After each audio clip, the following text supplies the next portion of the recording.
السلام علیکم ورحمۃ اللہ وبرکاتہ۔ میں محمد یوسف عمر انصاری، حضرت خواجہ غریب نواز ویلفیئر ایسوسیشن مہاراشٹر کمیٹی کا سیکرٹری۔ جیسا کہ آپ کو معلوم ہے، ناموس رسالت صلی اللہ تعالیٰ علیہ وسلم کی ہم نے بک لکھی ہوئی، اور الحمدللہ آندھرا پردیش اور حیدرآباد والوں کے لیے تیلگو میں، کرناٹک والوں کے لیے کنڑی زبان میں، اور یو پی، مدھیہ پردیش اور راجستھان کے لیے ہندی میں یہ بک بن رہی ہے، اور بہت جلدی یہ بک بن کے ہمارے درمیان میں آ جائے گی۔ مسئلہ اہم یہ ہے کہ ہم یہ بک کو اردو میں، کنڑا زبان میں، تیلگو میں، ہندی میں اور مہاراشٹر مراٹھی لینگویج میں کیوں کر رہے ہیں۔ اس کی دو اہم وجہ، جو ودھان سبھا ہوتے ہیں، جیسے حیدرآباد ودھان سبھا اور آندھرا پردیش ودھان سبھا تیلگو میں ہے، مہاراشٹر ودھان سبھا مراٹھی میں ہے، اور راجستھان، مدھیہ پردیش اور یو پی ودھان سبھا ہندی میں ہے۔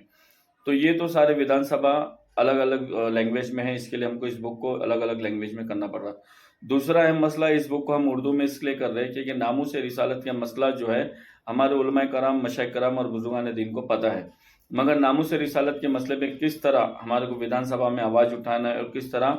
اپنی اپنی جگہوں پہ رہتے ہوئے ناموس رسالت پہ کام کرنا ہے، دھرنا مورچہ پردرشن کرے بنا۔ دھرنا مورچہ پردرشن کرنے سے یہ ہوتا ہے کہ جو لوگ دھرنا مورچہ پردرشن رکھتے ہیں،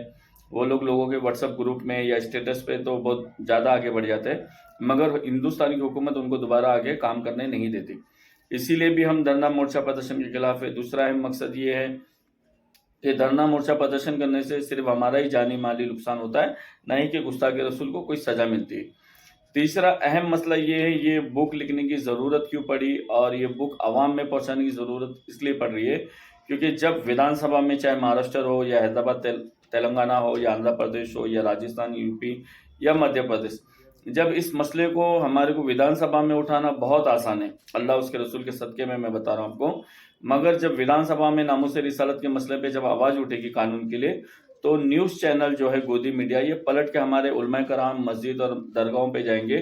یہ پوچھیں گے یہ ایسی چیز ہونا چاہیے کہ نہیں ہونا چاہیے، اس کے بارے میں آپ کے پاس جانکاری ہے یا نہیں۔ اسی لیے خاص کر کے ہم اس بک کو ہمارے علماء کرام تک اور ہماری عوام تک پہنچانا چاہتے ہیں کہ ناموس رسالت کا مسئلہ جو ہے اس کو سمجھو، اور آج بھی ہندوستان کے سنویدھان کے دائرے میں رہتے ہوئے ناموس رسالت کے مسئلے میں ہم اور آپ کام کر سکتے ہیں۔ اور یہ اہم بات ہم کو سمجھنا ضروری ہے کہ ہمارے درمیان میں جو ایک یہودی پالیسی چل رہی ہے، ہندو بھائیوں کو آگے کھڑا کر کے مسلمانوں کے خلاف بھڑکایا جا رہا ہے۔ اب تک 15 سے 20 سال یا 30 سال اگر آپ پکڑیں گے تو ہندوستان میں مندر مسجد چلا، ان کو مندر مسجد سے بس نہیں ہوا تو انہوں نے پھر اللہ اس کے رسول کی شان میں توہین اس قدر کرنا شروع کری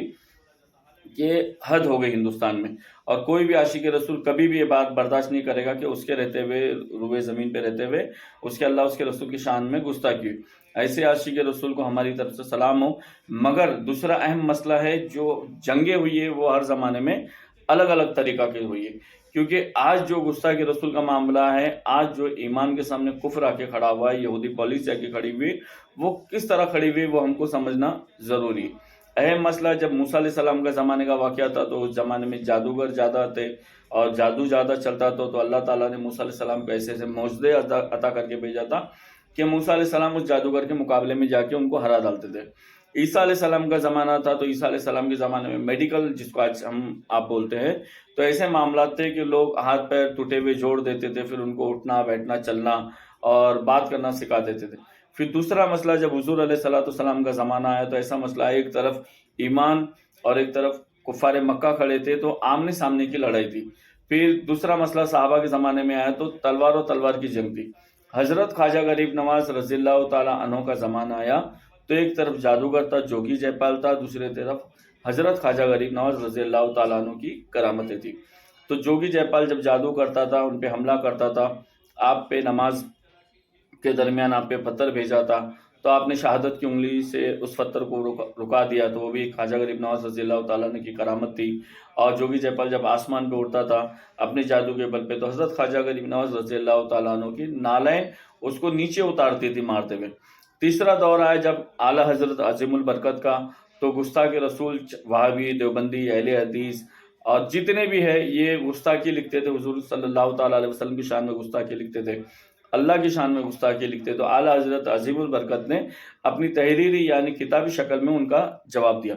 اب آپ کا ہمارا دور آیا تو ایک طرف گستاخ رسول ہے، ایک طرف عاشق رسول ہے، اور تیسری طرف جو ہے حکومت ہے۔ اگر ہم گستاخ رسول سے ڈائریکٹ لڑتے اور بھرتے تو حکومت ہی ہم کو مار دے گی، کیونکہ جتنے بھی آپ معاملہ دیکھو گے، بابری مسجد سے لے کے گیان بابی مسجد تک، اذان سے لے کے حجاب تک، سارے معاملے کورٹ میں انہوں نے پہلے داخل کر کے رکھے ہوئے، اور ہمارے درمیان میں نہ کوئی سمجھانے والا ہے، نہ کوئی بولنے والا ہے، نہ کوئی بتانے والا ہے۔ ایک طرف گستاخی ہوتی ہے، دوسری طرف ہم ایک دن اترتے ہیں میدان میں، لبیک یا رسول اللہ کے نعرے لگاتے ہیں، من سبا نبین فقتلوہ کے نعرے لگاتے ہیں، اور کئی بچوں کی جانیں چلی جاتی، کئی عاشق رسول جیل میں چلے جاتے، اور باقی جتنے بھی رہتے ہیں وہ اپنی جگہ پہ خاموش بیٹھ جاتے، ہوتا جاتا کچھ نہیں۔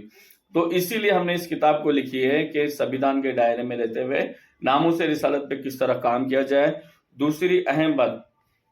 کئی کیس ہم لڑ رہے، آج اس کیس کی بتانے کی ضرورت یہ ہے کہ کئی کیس ہم لڑ رہے، اور الحمدللہ اللہ کا شکر ہے، سرکار دو عالم صلی اللہ تعالیٰ علیہ وسلم کے صدقے میں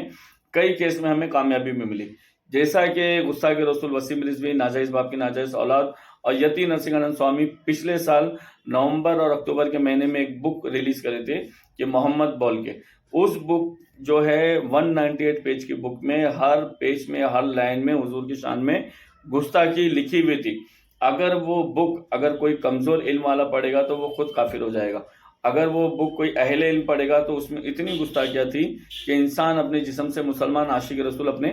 کپڑے پھاڑ دے گا۔ تو ایسی بک کو الہ آباد ہائی کورٹ میں جا کے بین کرنے میں، پابندی لگانے میں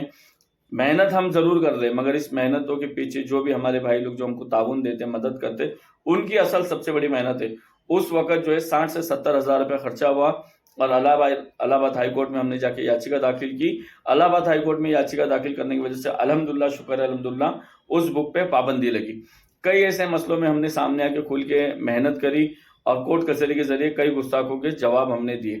تیسرا اہم مسئلہ، یہ بکوں کو عوام کے درمیان میں پہنچانا اس لیے ضروری ہے کیونکہ ایک سال پہلے جب صوفر وسیم رضوی خبیث نے جب قرآن شریف میں سے 26 آیت مبارکہ نکال دی، تو بامبے کی سرزمین کی سب سے بڑی کمیٹی، سب سے بڑی تنظیم رضا اکیڈمی کے جو سیکرٹری صاحب ہے سعید نوری صاحب، انہوں نے جب الہ آباد ہائی کورٹ میں یاچیکا داخل کی کہ جو وسیم رضوی نے نیا قرآن شریف لکھا ہے، اس قرآن شریف پہ پابندی لگائی جائے، تو الہ آباد ہائی کورٹ نے یہ بولا کہ وسیم رضوی نے جو قرآن شریف لکھا ہے اس سے کسی پبلک کو، کسی عوام کو، ہندوستان کے ناگرک کو کسی کو آپتی نہیں ہے، تو آپ کو کیا پرابلم ہے؟ مسئلہ یہ ہے، کوئی بھی گستاخی لکھتا ہے یا بولتا ہے یا کچھ کرتا ہے تو حکومت خود چاہتی کہ عوام احتجاج کرے، اور ہم یہ چاہتے کہ عوام احتجاج نہیں کرے، سنویدھان کے دائرے میں رہتے ہوئے کام کرے۔ کیسا کام کرے کہ آج بھی ہم کو اٹھورٹی ہے گستاخ رسول کے خلاف کھڑ سکتے، ہم کرمنل کورٹ سے لے کے سیکشن کورٹ سے لے کے ہمارے علاقے کی ہائی کورٹ سے لے کے سپریم کورٹ، اور سپریم کورٹ میں کوئی مسئلے کا اگر حل نہ لکھ لے تو ہمیں اتنی طاقت ہونا چاہیے، ہمارے اندر اتنی صلاحیت ہونا چاہیے، چاہے مالی اعتبار سے یا علمی اعتبار سے یا میجورٹی کے اعتبار سے، کہ ہم ورلڈ کورٹ تک میں اس مسئلے کو ڈالیں کہ ہندوستان میں جو اللہ اس کے رسول کی شان میں جان بوجھ کے توہین کری جا رہی ہے، مسلمانوں کو اکسایا جا رہا ہے، اور مسلمان جب جذبات ہو کے روڈ پہ آتے ہیں تو مسلمانوں کو گولی مارا جاتا ہے۔ تو ایسے کئی مسئلے ہیں جس کے بارے میں ہم آپ کو دھیرے دھیرے کر کے جانکاری دیں گے۔ تو اہم مسئلہ یہ ہے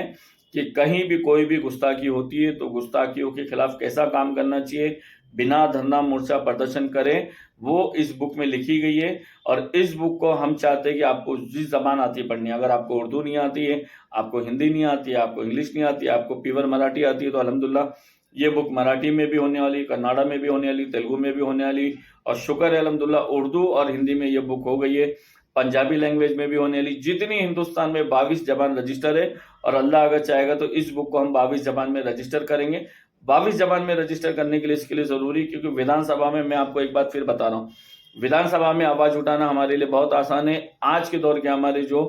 علماء کرام ہے، مشائخ کرام ہے، اور عوام عاشق رسول ہے، اس بک کو سمجھنا، اس قانون کو سمجھنا ضروری۔ جب ودھان سبھا میں آواز اٹھے گی تو گودی میڈیا چینل جو ہے یہ باہر نکلیں گے، اور باہر نکلنے کے بعد یہ سب سے سوال کریں گے کہ آپ کو کیا پتا ہے ناموس رسالت کے لیے جو قانون لکھا گیا ہے وہ قانون کتنا صحیح ہے، کتنا غلط ہے کیا نہیں۔ جب ہمارے علماء کرام کو، ہمارے مشائخ کرام کو، ہماری مصلیوں کو، مسجد کے ہمارے عوام کو یہ پتہ نہیں رہے گا کہ ناموس رسالت کا مسئلہ کیا ہے۔ آج بھی بابا صاحب امبیڈکر کے سنویدھان لکھے ہوئے قانون پہ ہم آج بھی اگر پورے لوگ مل کے محنت کریں گے تو آج بھی ہم کامیاب ہو سکتے ہیں۔ ہمارا ایمان صرف اور صرف اللہ اس کے رسول پہ ہے، اور انہی پہ ایمان رکھتے ہوئے ہم یہ کام کرتے ہیں، اور ہمارے لیے آپ دعا بھی کریں۔ ہماری پوری کمیٹی، پوری تنظیم کے لیے میں آپ کا دوست محمد یوسف عمر انصاری، السلام علیکم ورحمۃ اللہ وبرکاتہ۔